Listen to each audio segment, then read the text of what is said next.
Hali ya huzuni imetanda katikati mwa jiji la Washington DC nchini Marekani Alhamisi hii kufuatia tukio la kusikitisha la mauaji lililotokea usiku kuamkia Jumatano nje ya Capitol Jewish Museum.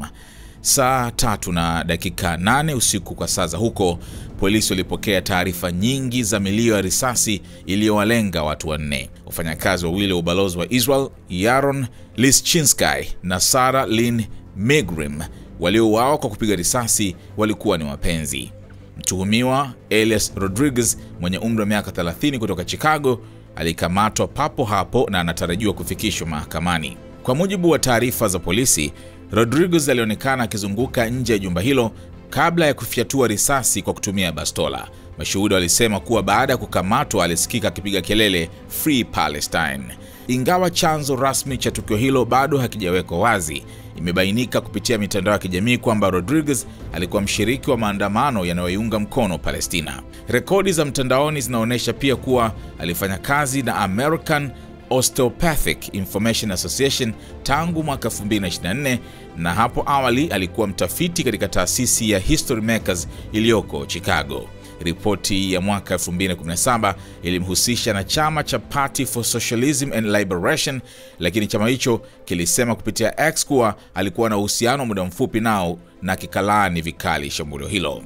Asubuhi ya Alhamisi, chini ya anga lililofunikwa na mawingu mazito na mvua kubwa, maeneo mawili karibu na jumba hilo yalifungwa kwa utepe wa njano wa polisi.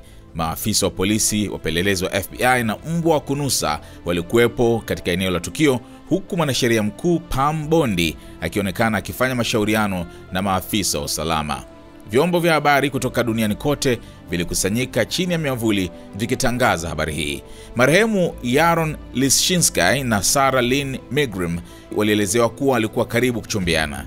Balozi wa Israel nchini Marekani alithibitisha kuwa Lischinski alikuwa amepanga kumvisha pete ya uchumba Milgram hivi karibuni.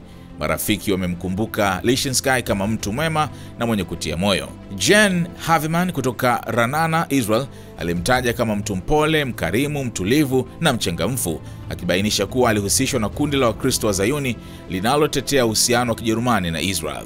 Ronen Shova, ambaye alimfahamu Lischinski katika kituo cha elimu mjini Jerusalem, alisema kuwa alikuwa ni mtu mwenye adabu na tabia nzuri na pia alikuwa Mkristo mwenye imani thabiti aliyekuja kuishi Israel kutoka Ujerumani.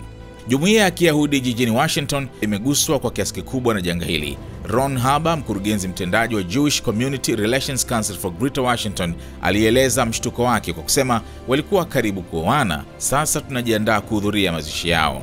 Alisisitiza dhamira ya jumuiya kuendelea kuishi waziwazi na kutoa wito wa kuimarishwa kwa ulinzi katika taasisi za Kiyahudi. Katibu mkuu wa Umoja wa Mataifa Antonio Guterres amelaani vikali tukio hilo, na msemaji wake akisema hakuna chochote kinachoweza kuhalalisha kitendo cha kinyama kama hiki. Guterres alituma salamu za rambirambi kwa familia za waathirika na serikali ya Israel na kusisitiza kuwa mkosaji afikishwe mbele ya sheria haraka.